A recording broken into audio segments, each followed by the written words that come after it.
Imagine the car ride you didn't take was the one where your father and grandfather were murdered. That was Meenakshi Agarwal at 15 when terrorism shattered her family. Her father and grandfather were gone, and what stayed with her most wasn't the violence, but her mother crying in secret, worrying about her children's future. Something shifted. Life didn't soften, but Meenakshi hardened into her purpose. She refused to let grief turn into silence. Today, she's a physician who treats more than bodies. She tends the unseen wounds we carry quietly. Her life reminds us what breaks us can also become what builds us.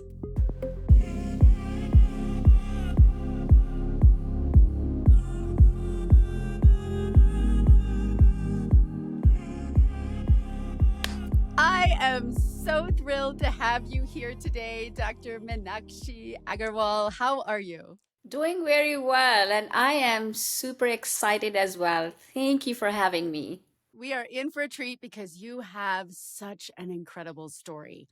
What I want to start off with is how powerful what you shared with us. We always have an application, and the very first question that we ask is, you are not your bio. So, who are you really? And what matters most to you? And I'm going to share what you shared because it's just so eloquent and so beautiful and tease this up perfectly. You shared, I am the collection of moments that shaped me, not the titles, not the degrees, not the expectations. I am the strength that rose after loss, the compassion that grew from pain, and the quiet courage that said, keep going when no one was watching. Woo! So good. I am so honored to have you here today. My very first question for you is, what is your superpower and how does it play out in your work and life? I feel whatever I had written down in the bio I sent it to you is 100% correct. Each and every word of that, because that's what I have faced, I have felt all my life. Mm. I think to answer your question about superpower, my superpower is resilience, the Mm. ability to keep going no matter what life throws at me. I first realized it when I was young, after losing my father to terrorism and watching my mother raise us single handedly. Life threw a lot of challenges our way, from family struggles to societal prejudices. But I learned to adapt, to keep moving forward, and to turn hardship into motivation. Mm. That resilience has stayed with me ever since then. It's what helped me become a physician, raise a family, and navigate life with a sense of purpose and strength. And I think everyone has challenges, but my superpower is turning them into fuel to keep building a meaningful life. Gorgeous. And that resiliency. How old were you when your father was killed? I was 15 and a half years old. Oof. Right in Yeah. teen years. Teen years. Hmm. Yep. I'm going to dive right into this piece because we had a guest on who shared about death. So, part of my work in the world is around death and how death is a teacher and a catalyst. One of our previous guests had shared that we were talking about the difference between a violent or sudden death versus a death that we know is coming. And there could be a communal grieving around that in that space. Share with me a little bit about what it was like for you when you heard the news that your dad was killed by terrorists. And Yeah. were you in India at the time? Yes. So, we were a very small family living in a very small town in northern India, in Punjab.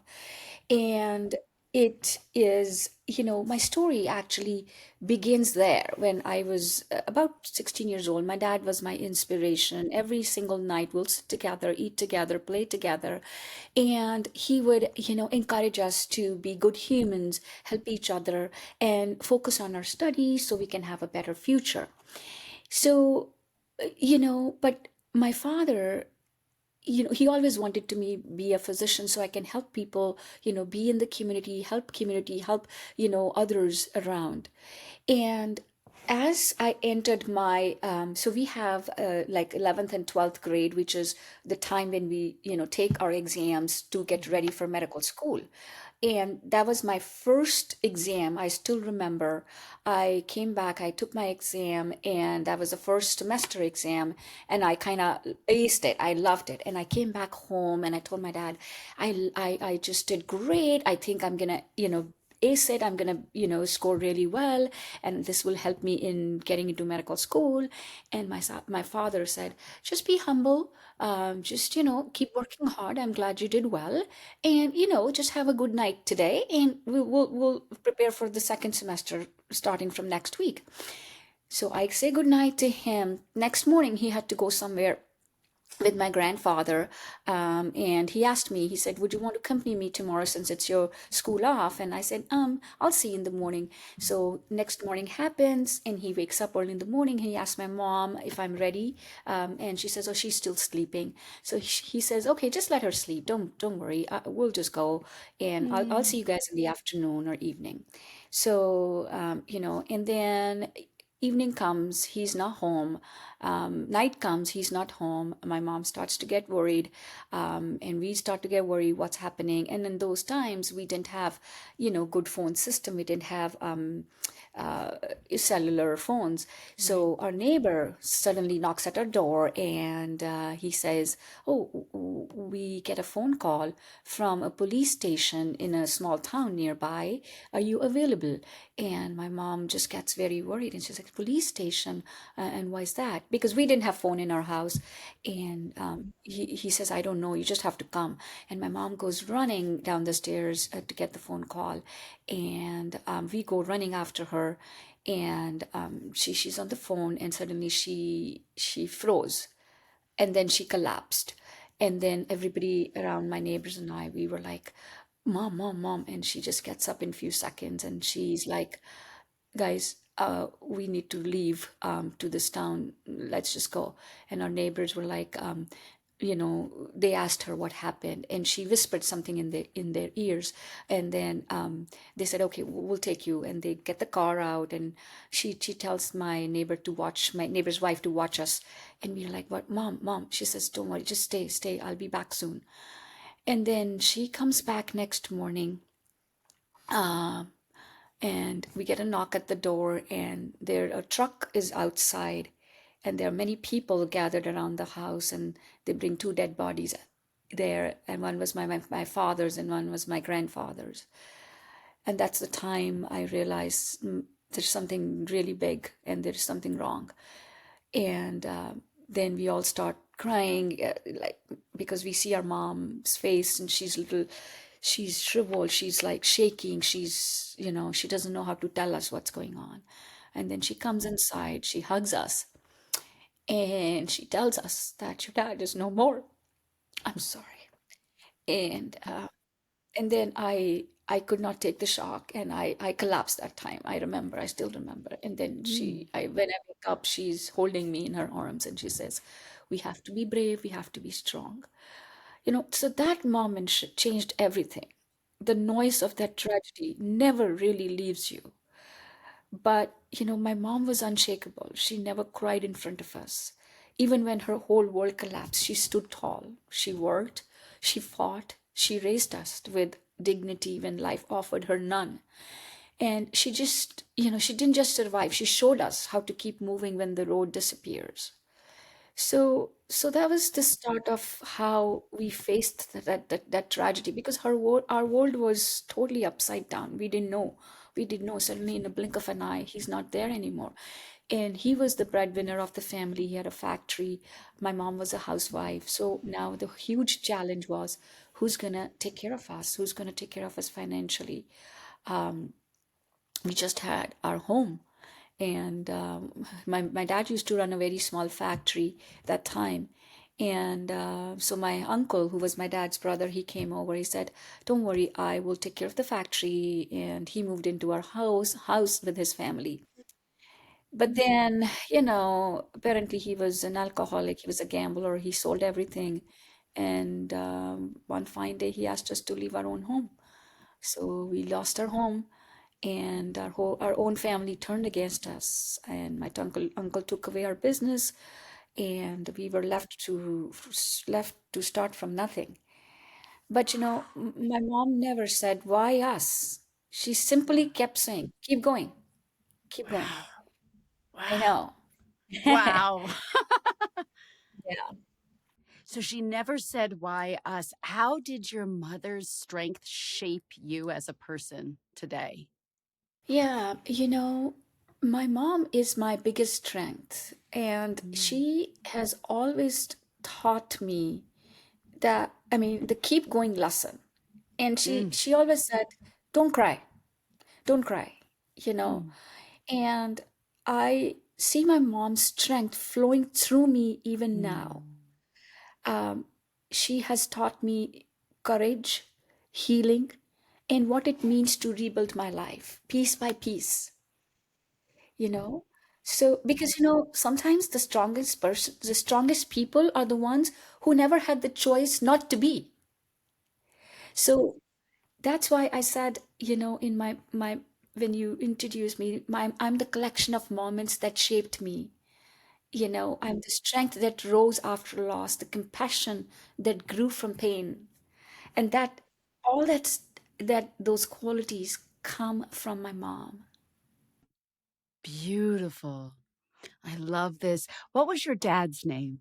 Just so we know his name. Suresh, Suresh. Suresh, Suresh. Suresh. Yes. It it sounds like Suresh has instilled humility for you when you took the test, and it's like, oh, it's good that you got a great grades. Stay humble. And your mom allowed you to keep showing up. No matter what, you're showing up, you're keep going. These two strengths. I also wonder how luck has been in your life because you were sleeping. You did not get murdered with your grandfather and grandfather. How has luck played in your life? I just have this sense that that is a big one for you. Yes. Oh my God, Jennifer, you are so right. I still think about it. It's been 35 years and I still think about it. What if I had gone with him that morning? What if I was also not alive today? Or what if I was dead instead of my dad? Maybe I could have saved him. Maybe, those terrorists would have seen a child in the car and they probably would not have done anything. I don't know. But I do feel lucky that maybe I kept sleeping. I overslept and I didn't go. And, you know, that the whole incident did teach me resilience. That whole incident teach me to be strong. Maybe if things were not those like that, I would have been still under the shadow of my dad, which I would have loved, to be very frank. But maybe I would Mm, not have been so strong, you know? mm. Um, and I do feel lucky down the line as well, because as life moved on, I did get into medical school, and my tuition was almost free because I got into very good medical school, which is run by the government of India. They take selected kids. You have to take an entrance exam, and they only take 150 kids in the whole country to get into that. Yes, and I got lucky, and the government pay for your tuition. And because we didn't have money, my mom would not have been able to afford my education. But I got lucky, I got into that, and I didn't have to pay anything for my tuition. And Wow.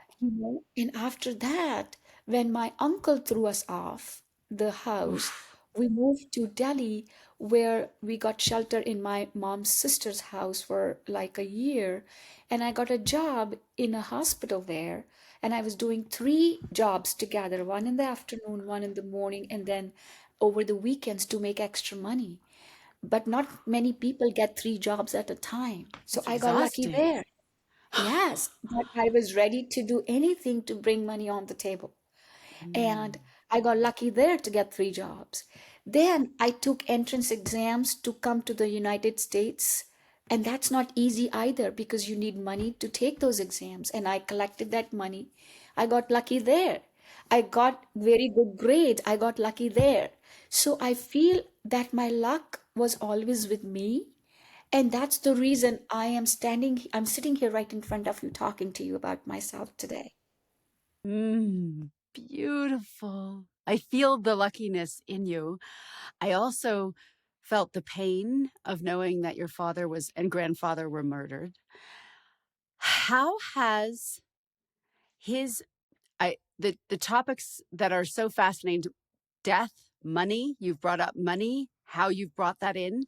I'm curious your experience knowing when your dad was taking care of everything and then he's no longer here, then all of your experience, you have experienced not having very much money to making what you need and then some. How do you have any advice for people who are in that space, knowing where you have been and where you are now when it comes to following through on your dreams and making a living? Well, it's a deep question. It's a very deep question. And you know, the the important thing is how I transformed Mhm, post-trauma into mhm, self-awareness and compassion. I would like to share that with people and tell them, that, when I was a child, that was something we never spoke about. We were scared. We never talked about it. But when it mhm. arrived suddenly to us, it was brutal. And after that, silence actually became our way of coping. We would still not talk about it.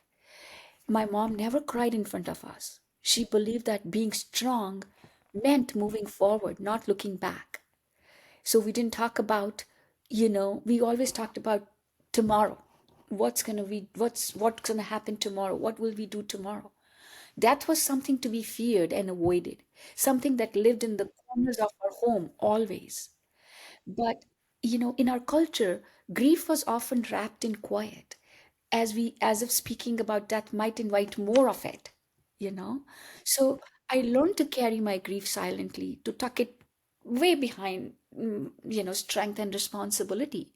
I was the oldest of three siblings, and I felt like I suddenly became their mother too. I wanted to have my brother and my sister a good life, finish school, finish college, have a degree, have a life.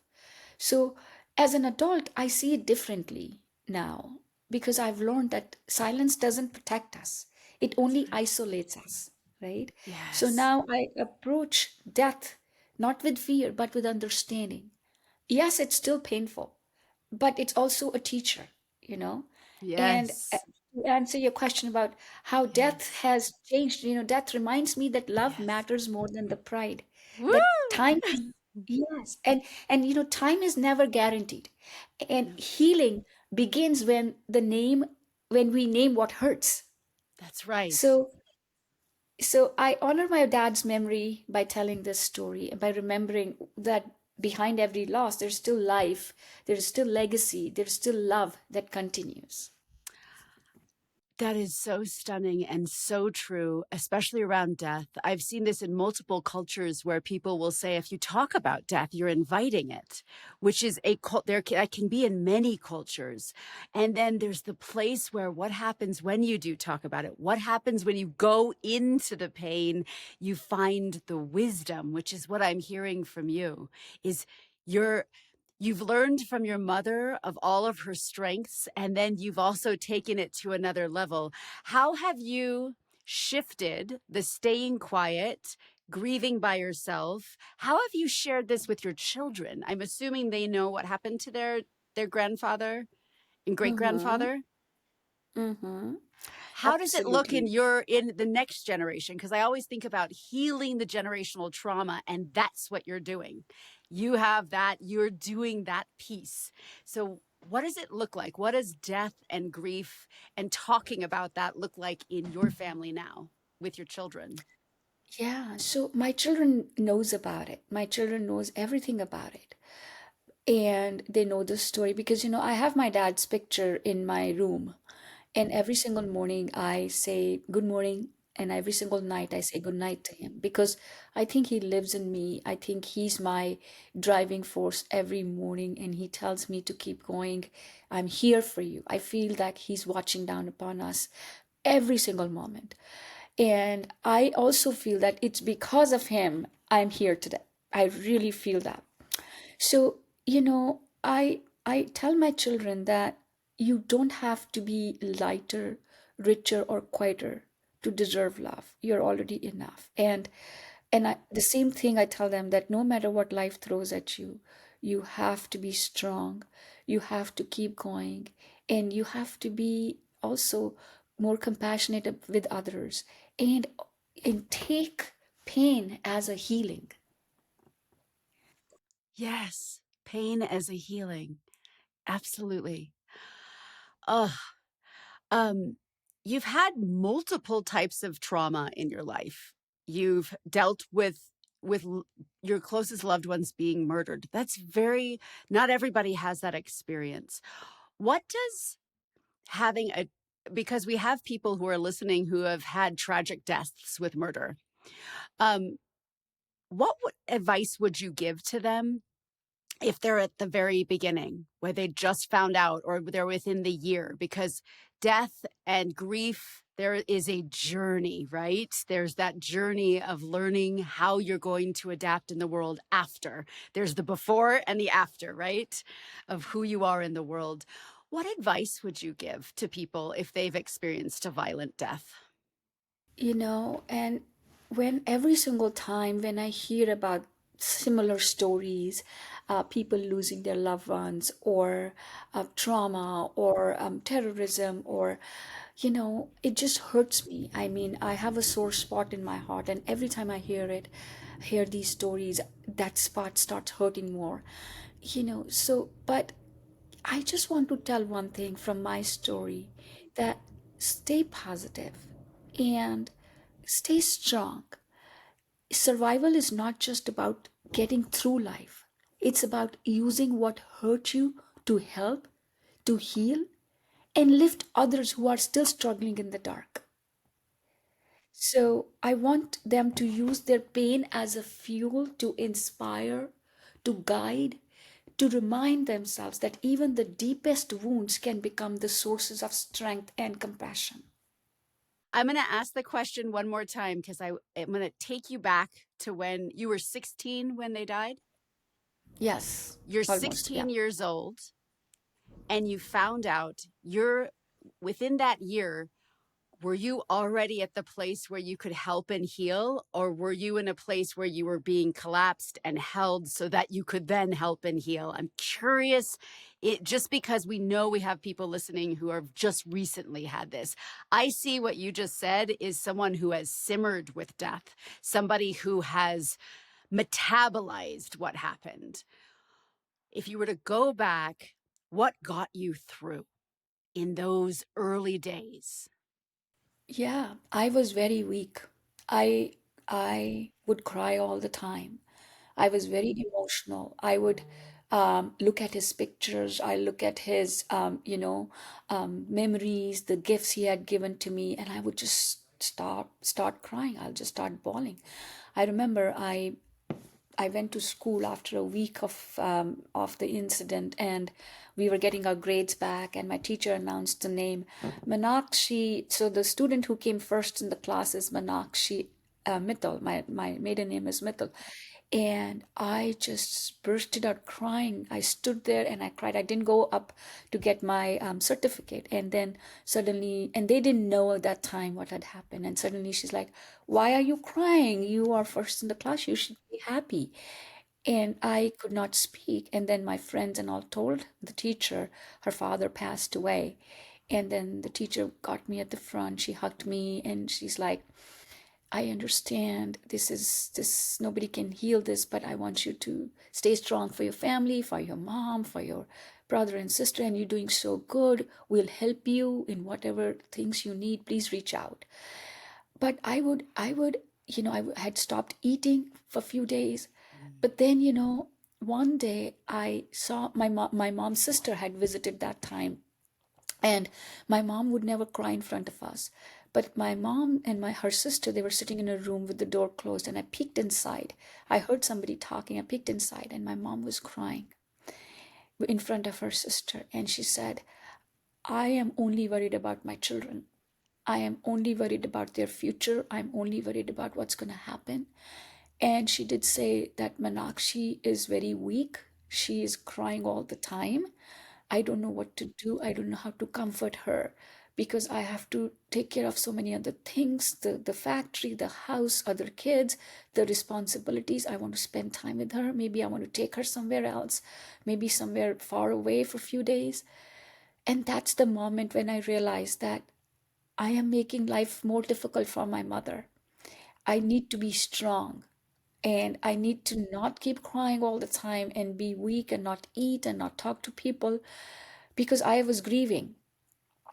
So I I spoke to myself. I spoke for the child who had suddenly grown up, and I said that, my I have to be, honestly, I have to be that person who my mom can look upon and say, this is my girl. She's the one. She's the reflection of my father. So I suddenly, got all my strength back. I started talking to people. I started going to school. I started, taking things more positively. And, my faith also helped me because I would chant some. I'd stopped believing in God when this happened because I thought, why did this happen to us? If God was real, why did he not help my dad that time? He didn't make any mistakes. He was not a criminal. He was such a nice gentleman. But then I felt that maybe he will do something. If there is a superpower somewhere there by the name of God, he'll probably carry us on his shoulders and take us, away from this storm. So I started, my grandmother had taught me like a mantra whenever. It's like a 2-second mantra. And she always said that if you lose your strength, you just chant that mantra. So that's the time when I started chanting it. I don't know how much value it had, but I felt that it gave me strength. Will you chant that mantra for us? Yes, so it's Om Bhur Bhuva Swaha Tatsavitur Vareniyam Bhargo Devasya Dhimahi Dhiyo Yo Nam Prachodaya. So I have the meaning in Hindi. O Lord, the caretaker of the world, give us strength, give us confidence, give us energy so we can deal with our daily life in a positive way and help each other. Oh, that also sounds so much like your father and your mother combined. Mhm. Mhm. And can I share with you a different perspective of your mother's saying you were weak? An interesting perspective as someone looking in on the story. I believe all of your crying and all of your grieving allowed your mother to fully feel, and you got a glimpse of her fully letting go and crying with your auntie. And that is the power of grief. That's the power of tears. It's actually a strength versus a weakness. And I believe you gave that strength to your mother to fully let go because of how many tears you were crying. You were a model for her in my eyes. And in reverse, it gave you the strength and power to go and be who you are now today. I think it was a symbiotic. I always believe our children are our teachers, and I see you as a teacher to your mother and vice versa, symbiotic. I also see how your earth angels, I always think about the earth angels that show up in our life, your teacher who's there to hold you. I'm here for you. I see your pain. You have the strength. I feed that to you. Your mother, your auntie, your mother's sister, holding the space for your mother so she could let go and cry and you could see what's happening. Yeah. And your grandmother with the chant. Oh, so beautiful, so powerful. Yes, that is true. That is true. You know, all these people, they play a huge role in your life. And I'm sorry, I always, these memories still stay strong in me. But, they shape you and they help you and they make you appear stronger. And, because the trauma you go through at that age, it's not easy to heal. So, but that's what there are only two ways to deal with it. Either you stay strong and keep going and deal with it in a positive way, or you collapse, then your whole life becomes heavy on you, right? So I will rather choose the positive one rather than the negative. You know, I see you there is the option of being the victim of the circumstance or you're the warrior, right? And I feel you as that warrior. And the question that I asked you about going back to when you were a child, sometimes it's exhausting to be the warrior. And as warriors, sometimes we put that face on so long that we forget the vulnerability. And I loved when we went back and you really dropped into being when you were a teenager to feel, because some people will look at you and be like, how did she do this? I'm crumbling. So I so appreciate you sharing the vulnerability, because when you're a warrior and you have been through hell, you often have that face where people are like, how did you get that? But you got that with your earth angels who show up. You got that with the inner strength that your dad has given you from birth, and your mother who was showing up. So I just want to honor both the vulnerable and very powerful side, not weak side, and the Thank warrior you. in you. Thank you. And people like you are also inspirational, it's we meet people every single day, and some way or the other we get inspiration, keep going, it's Yes. okay. it's Yes. it's going to be, because when I hear your story, Jennifer, you've come a long way. I mean, it's so painful, and sometimes I feel, my gosh, my pain is nowhere close to what your pain has been. So that also gives me inspiration to keep going, and also more desire to help people around you and be compassionate, because we are all humans and we are born to help each other. Ugh.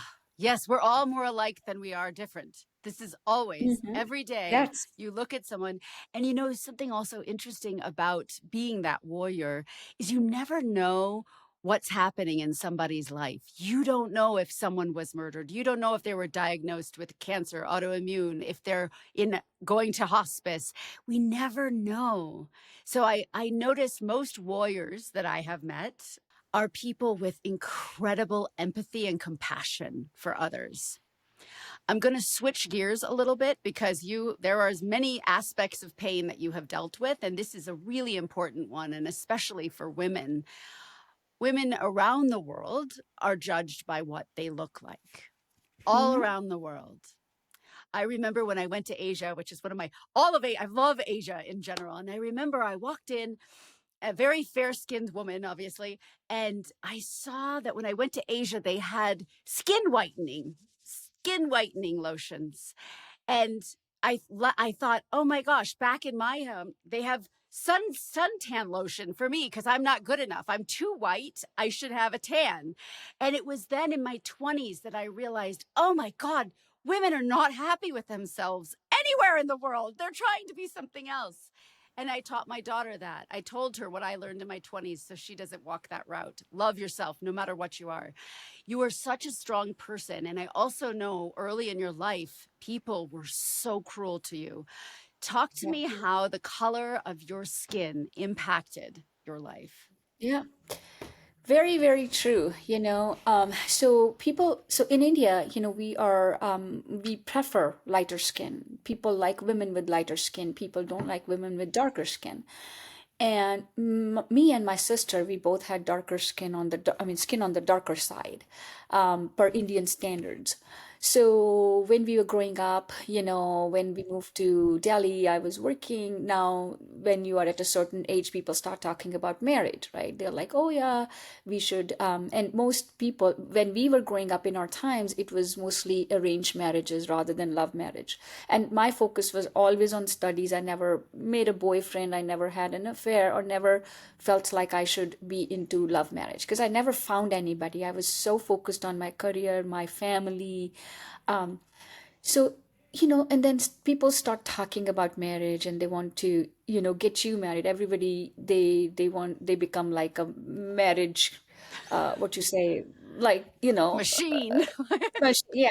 Yeah. So they said, yeah, she should get married. They'll come to my mom, but they would make comments about my dark skin and my sister's dark skin, and they'll say it'll be harder for them to get married and find a good groom because boys prefer lighter skin.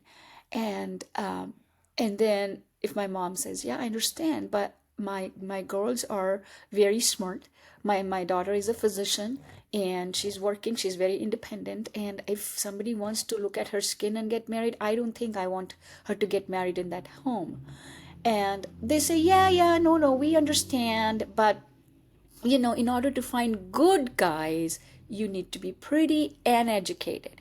So, the whole time I would hear that, and I, for a while, actually started believing that, oh, Yeah. yeah, you have to be pretty, you have to be fair skin to get married, no matter what your degree is.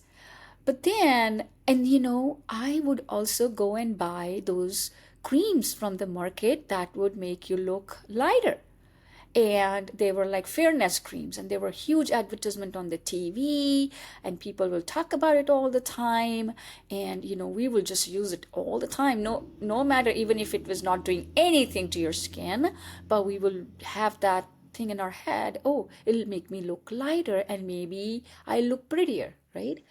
But then until I realized that my worth isn't for up for debate. My skin is not who I am.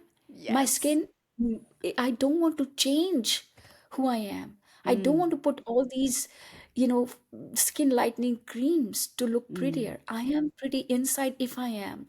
And if somebody has to accept me, they have to accept me as who I am, not what my skin looks like. Um, mm. so I stopped using that totally, completely. How And old were if you? I'm curious how old you were at this time when you stopped. 20, 26, 27, I was about Ooh, 26. early on. Okay, Yes. good, good, So good. I'm like, I am not going to use any of these products anymore. I'm going to be just who I am. And I want to just, if somebody wants to come in my life, that person has to accept me, what I look like, who I am inside, and not, what my skin color should be changed, or it should be, you should put makeup or something. And, so I also felt that my skin tells a story of resilience. My dad was dark skinned, and I'm a reflection of my dad. And I wanted to keep that in me. And I wanted to hold this, that sunlight of generations who survived worse and still smiled, you know? So I, and then every time anybody would talk about my skin color, my mom and I were like, thank you very much. We're not interested, you Ooh, know? yes, shut that Yes. down.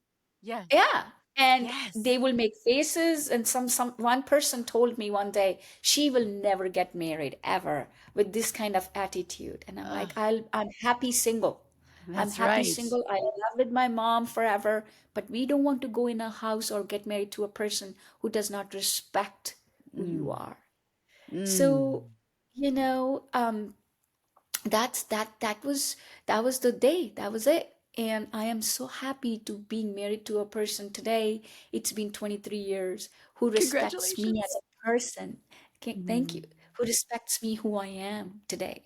In fact, he always tells me, you don't need to put any makeup on, you don't need to put anything on, you mm. look beautiful the way you Yeah. are, you know. I just do it Yes. just for myself now, just because I like it. But I think that's what he tells me all the time. Yes, unconditional love. Yes, Unconditional. That unconditional is love. What was was there a specific catalyst? Was there something that said, I'm not buying into this shit? Like what? Because there was the switch happened in late 20s, but was there something that went no because you were using it, and then, or was it just something internally? Was there a person? Yeah, my spirit, my soul. Every single Yes. day, I wake up, I look at myself in the mirror, and then I hear those voices in my background, and then I put that cream on, and I would just hate myself. I would just hate myself to being disguising myself, hide my identity and be something else, be someone else. And then same, my sister will do that too. And I felt so bad in my heart that why am I doing it? And my sister is copying me, poor thing. She's younger than me, and she will also, face this when it's her time. Why am I making her go through that too? So I'm like, no, this is it. I'm not doing it anymore. We are not Mm. doing it anymore. We need to be authentic. We need to be who we are. I love it. You are who you are. And and was your aha moment, which I always, the wise one within, that within you, that soul, that whisper, maybe the same whisper that kept you sleeping when your father and grandfather, like the whisper is telling you, right? That inner voice that says, no, this doesn't feel right. So you were then a model for your sister so that she could then show up authentically herself as well? Yes, absolutely. Beautiful. You know, Absolutely. your grandmother's chant, I feel like that chant also is reinforcing exactly that.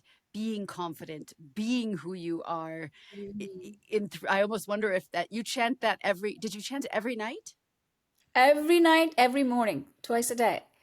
And It's how in old my were you heart. when you got that? How old were you when you got that chant? I think I must be 8 or 9 years old. Beautiful. I feel like Yeah. that's the reinforcement of exactly what you're saying, showing up, being yourself.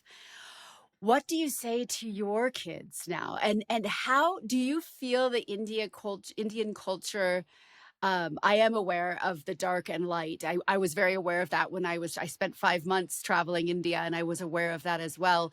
Do you feel like there is any shift, or is there still that energy around the light and dark skin?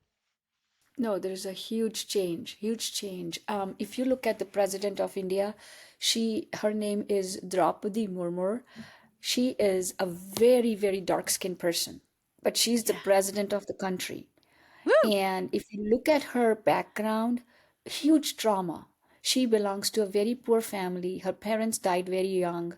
She single-handedly, took care of her education, got married. Her husband died in an accident. Her two sons died in an accident, and she's only has only one daughter. So, but she single-handedly, that strong woman. Yes, I mean, people like these are inspirational. And she's super dark skinned. So, and she's standing tall on her feet, running the country. Has she written a book? I feel I need to read a book by her. Yeah, I'm not sure if she has. She's a woman of very few words. She talks very less, but I think I have to dig into that if she's written a book. But if you look at her, if you Google her or look at her bio on Google, Draupadi Murmu, the President of India, oh my Mhm. gosh, very, very inspirational. Absolutely. What gives you hope for today? Like, what keeps you hopeful? Hope is so important. You know what's happening in the world today. There is so much going on, and the people who don't waste their pay, I feel as though they all need to elevate so that we can show how do we work while we're in pain? How do we move in life while we're in pain? And I believe that hope is one of those aspects. You've got to have hope. Because it changed the way I looked at my past, my pain helped me change the way I look at my past. Instead of seeing it as something that broke me, I began to see it as something that built me into Mm. someone more compassionate, more aware, more driven to help others heal. And I am hopeful because I am, you know, grounded in purpose. I mean, I'm already, if somebody asked me, if you could tell your younger self one thing, what would it be? Yes. I would Yes. say, you are already enough. You don't have to be Mm. lighter. You don't have to be richer. You don't have to be quieter to deserve love. And that question still stays with me. Mm. So beautiful. I love what it what broke you is what built you. What broke you is what built you. And um wow, hope is so important when you feel broken, when you feel you can't do anything. Purpose, like you said, you have a purpose. How does that purpose look when you're with patients, when you are sitting with them? How does this purpose in life show up as a physician? Very, very good question. Today I am a family physician. I am MD family medicine. I have done MD gynae, and I have seen women, lots of women going through various life challenges, physical, mental, emotional. But, the I feel like I can make an impact by amplifying stories of resilience and hope, and by encouraging people to see the strength in themselves, even in the face of adversity. As a physician and someone who's overcome significant personal challenges, I've seen how inspiration and guidance can change lives, whether it's through education or mentorship or raising awareness about the struggles that people, especially immigrant women or immigrant people, they face. Sharing their stories help create a ripple effect, and every person reached, every life touched makes the work meaningful. Mm. Tell me a little bit about your experience working with immigrant women, knowing that you came to the US. I feel like what a gem of a doctor to have, obviously, if you, especially if you're an immigrant. What are some of the struggles that you have seen with them, and how have you helped them in that space? Oh yes. First of all, thank you for your kind words. I don't know if I am gem of a doctor, but I'm Yes, you just are. trying my Take it. best. You are. You're Receive, so receive. kind. But I deal with immigrant women every single day because the area I live in, there's a huge Southeast Asian community in my area here, and these women, a lot of them have similar past where they belong to small families coming from a small town, have some kind of a story to tell, and here they are in a new country, new hope, new beginnings, and they are hesitant, they are nervous, they are anxious to talk about everything to somebody who's new, because in our culture don't talk about personal stuff at all. So, these immigrant women, they do have fear in their eyes to some extent about, their personal relationships, their physical well-being, their, mental well-being, as well as their bodies, how they should shape it for a better health. So, I sit down, and most people in India, they don't talk about depression or mental health. They will just suck that pain in. They will not come out and say, "Oh, I think I have a bad relationship with my husband and I don't want to talk about it because I don't have anywhere to go. He is the one who is taking care of me and my children, and I don't work, so I don't know what to do." So I always start my interview with them or my appointments with them. Do you feel safe in your home? Do you feel you are a new person in this country? Do you feel safe here? What are your future plans? What are your aspirations? What do you want to do as a person, as a human? So because as a physician, I want to help them not only physically but also mentally. And then we talk about their physical health, about diet, exercise, and preventative pap smears, mammograms, which most people in India are not aware of because there is no um, um, Wow. normal norm to get mammograms done or pap smears done. Wow. No, it's a very hush hush thing. They don't have anybody touch their private part or have them do a vaginal exam. Wow, yes, and there is a taboo around that, especially multiple cultures, including even in the US, there's taboos around this. This is one of my favorite topics, right? So, death, illness, sensuality, and mothering. And when I think about this around sensuality, sexuality, moving from one culture to another, the US has a very exploitive, right? It doesn't, they're not really talking about it. They're just showing it and not have any depth around it. You and I think, talked about this before We about did. if you had a group of women from India where you can have an open conversation around sex, sensuality, your Yes. body parts. This is not taboo. Um, Mhm. how do you make them feel at ease? And I guess thinking about listeners who are new to the country, if they're in the US or they're in another country, I having lived abroad, it's different. Every culture is different, right? And how you're assimilating to it. What is something that put people at ease? What is something that you've done that puts people at ease to let them share with you some things that might be taboo in their culture, but is not truly? It's just part of life. Yeah, because, as I said, the first question I always tell them, I try to speak in their own language so they understand this person will understand me better. And then Mhm. second thing, I always ask them a little bit open-ended question. Do you feel safe? Do you feel Mm. safe where you are, who you are? And then because my I talk about my voice, because my voice, my story, I feel like they can relate to that and they can open Yes. up and feel comfortable Yes. talking about it because they know that I also come from a country, and that's all I tell them all the time. I totally understand you because I come from a country where things were not that open.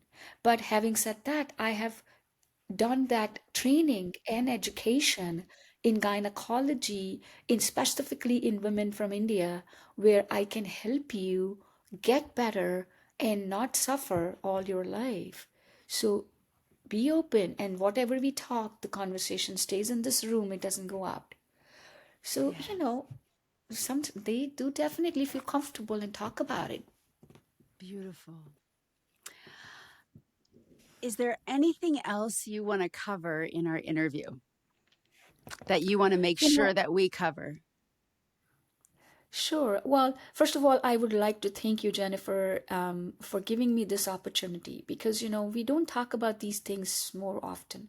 But Mm. telling our stories and making others listen to it may give other people inspiration and say, well, I'm going through something similar.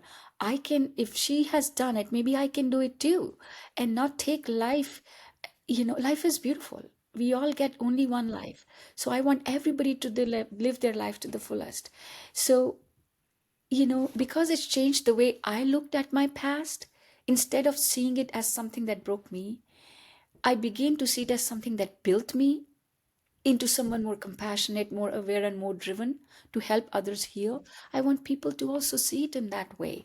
And I think that's what I want people to do. This is thank you for doing this, thank you for bringing this out. Mm. And I want more and more people to help themselves because we are our own counselors, That's we right. are our own strength. The more Yes. we can do to ourselves and taking inspiration from others, that vibe, that positive feeling is what we can grab on and keep going, because it's easy to fall, it's very easy to So fall, easy. and it's Yep. very hard to get up and keep going, you know Yes. but that's Yes. how we have to see our inspiration and guidance, because it can change life. Oh, yes. I actually had two more questions that popped into my head. If I was someone who just experienced a murder of someone I loved, what would you say to them? What would you say to that person? So if they're listening right now to this podcast, what would you say to that person? They just experienced it.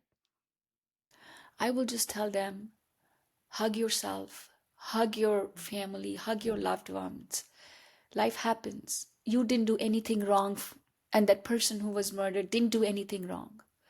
Just take their memories, put them in a little box, put it in a little packet, put it inside your heart, and take it as a healing band aid and keep going so that life can come out beautiful. And, but never forget that you saw that pain, because pain helps you heal. That pain always, stay with you for sure. But share your stories with others, help create a ripple effect. Every person reached, every life touched makes the life work more meaningful. And just keep going, overcome your significant personal challenges. Mm. And for the person who just lost that loved one, Can you share any moments or experiences where your dad came back? Either it's in a dream, whether it's a symbol. Did you ever have those moments throughout your life where you just felt him, even though he's no longer in the body? Time, all the time. He, as I said, he lives in me. Everybody says we see a reflection of him in you. He loved to write poetry, he loved to dance, he loved to sing. I picked up all of those things. So I kind of became him. Even from my siblings, I was kind of a big, daddy figure for them. But I see him every day in my heart. I feel him every day in me. His picture is there all the time. It gives me strength. It takes me back to the time we spent together, the happy moments we spent together. And I want to do the same for my children Mm. every single day. Beautiful. Another question. The advice you give to people who are supporting someone who's experienced a tragic death. So, what were things that really helped and what didn't help for those people, for people who are on the periphery who want to help those who've just experienced the tragic death? What do you do and what don't you do? That's the most difficult job to Mm-hmm. to comfort somebody who's going through such a trauma because Mm-hmm. you yourself can get into you know a, a mental situation where it's hard for you to deal with it sometimes, but there it's challenging, it's not easy. It's said you have to be strong if you want somebody else to be stronger. So yes, stay strong. Don't let that make that other person realize that yes, that person has gone through trauma, a huge trauma, and a hole that will take forever to heal or to fill up. Let that person deal with the trauma in his own way or her own way, so that that person can grieve, because grief is very important part of healing, but also give them strength and comfort, and be by them, so that in case they want somebody, sometimes just talking to somebody, just having somebody listen to you, or just a hug makes a huge difference. So if you're taking care of somebody who's lost a loved one, or if you are, then be by them. Also help them live those significant personal challenges by giving them strength and hope, and have them, you know, do positive things, not negative things. Oh, what will happen now? Rather than saying that, what are you planning to do tomorrow? Mm. What are you thinking tomorrow? Should you go into this thing that will help you get a better job? Or do you want to get into music? Do you want to listen? Do you want to go to the temple and Mm. sit there for some time? Rather than Mm. saying, rather than taking them to the back or to the past and saying, "Oh my gosh, now what will happen? He was your strength. Now he's gone. How are you going to get strong?" No. Rather Mm-mm. than saying that, telling them, "Stay They are strong. strong. Maybe if one door is closed, you'll have multiple doors open for you." What I'm hearing you say, if someone's experienced a tragic death or a violent death, to support them by listening, by being a witness, by giving a hug, by not ensuing fear of what will you do next, but saying that you see them in strength. I see your strength. You can do this, but also being there to allow any grief that unfolds. One of the things I've often heard is once someone dies, people are afraid to bring up the loved one. And so I'll often ask, what is their name? Share when someone says someone died, get interested in what was their passion? How did they support you? Do you appreciate it when people share and ask and inquire about someone who's passed away? Yes, Yeah. 100%. Yeah. Yep. Don't avoid it, right? Hmm. One more question that came up also as you were talking. If we go back to the girl who looks in the mirror and people are telling her that she is not pretty, she is too dark. What do you say to that girl who's experiencing that right now? Or boy, I'm sure there's boys and girls who might Oh, experience that. yeah. Yeah. Yes, absolutely. You know, I, for Today I speak for the child who had to grow up too fast, and for the woman who was told her worth depended on her complexion, and for everyone who's ever been taught that strength means resilience. I'm no longer afraid to talk about my truth because my voice and our stories are how healing begins. So so today when I look at my to answer your question, I am a different person today. I have learned I have learned that from my journey, my past, my experience, that the way you look outside does not matter at all. Not does not matter. It should not matter to people who love you really, who love you truly. So if you're the way you look, if you're short or tall or dark or white or fat or thin, that is not who describes you. The thing that describes you is your inner strength, your inner compassion, and your inner truth. And if somebody loves you because of that, then that person really truly deserves you. If not, then it's not for you. I am so grateful for your raw truths, your resilience, how you show up in the world. So grateful you've taken the time to connect with us at Don't Waste Your Pain. We are starting a new closing, which is a seed of wisdom ritual. So each guest will receive a seed of wisdom from the person who came before them. You are the very first to plant that seed. I'm very excited about this. So, what motto, phrase, piece of wisdom, or guiding question from your own life would you like to leave for the next soul who's going to sit in the chair? Yes, absolutely. The seeds of wisdom is something that so let me take you back real quick. Mhm. These are so the seeds of wisdom that I would like to pass on are the lessons life plants in us through hardship, love, and resilience. They start small. They often born out of pain, but grow into strength, empathy, and purpose. So my story is full of loss, but also of the seeds of wisdom my mother planted in me. Even in her silence, she taught me courage. Even in her struggle, she showed me grace. And those lessons became the roots of who I am today.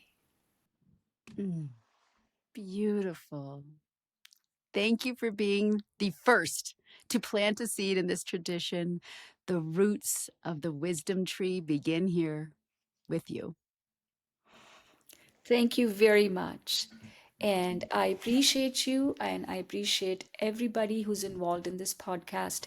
And I hope my story can bring a difference to somebody's life and give them hope, give them resilience, give them, ability to fight their pain. Mm, 100%. I know 100% it will. What a powerful conversation with Dr. Meenakshi. Key truths she offered were the collection of moments that shape us, not our titles. Grief spoken out loud becomes connection, not weakness. Pain can both be a teacher and a healer. Worth isn't measured by skin, status, or story. It's measured by compassion. Her mother's wisdom on keep going now lives through every patient she comforts and every listener who needed that reminder. As Meenakshi put it, what broke me built me. Thank you. Thank you for planting the very first seed in our Seed of Wisdom closing tradition. And to everyone listening, don't waste your pain. Let it transform you.